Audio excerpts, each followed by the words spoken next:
Uno de los aspectos fundamentales del pensamiento político de Maquiavelo es su sugerencia que se debe estudiar la política y practicar la política tal como es, mas no como debe ser.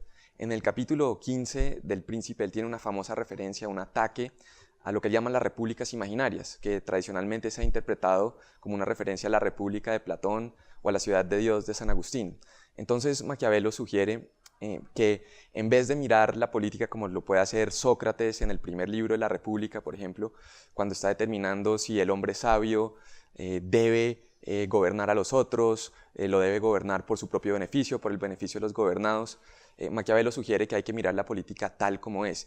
Y algo importante es que da unos ejemplos históricos muy concretos para respaldar su tesis. Entonces, por ejemplo, hace referencia a los romanos, a la República Romana, cómo enviaba colonias para gobernar otros pueblos, sobre todo si eran lejanos y tenían costumbres diferentes. Esto no implica un análisis o una pregunta de si está bien o no dominar a los otros o si está bien enviar colonias, sino más bien es un análisis práctico, y Maquiavelo hizo que claramente funcionaba porque eran poco costosas, eficientes y no muy onerosas para el pueblo dominado. También tiene otra referencia a los romanos y se refiere a la manera como conquistaron Grecia y hace énfasis sobre el hecho de que ellos se aliaban con los débiles para eventualmente derrotar y dominar a los fuertes. En el caso de Grecia se refiere a los etolios y a los equeos, que eran aliados de los romanos en contra de los macedonios y de los reinos muy fuertes.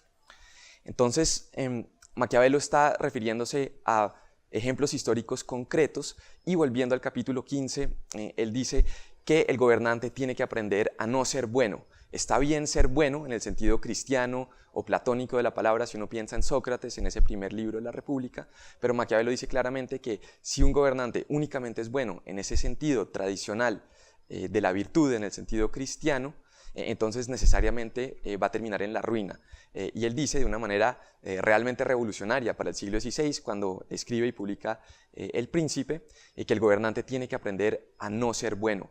Y esto introduce obviamente una revolución en el campo de la política, sobre todo en su relación con la moral cristiana.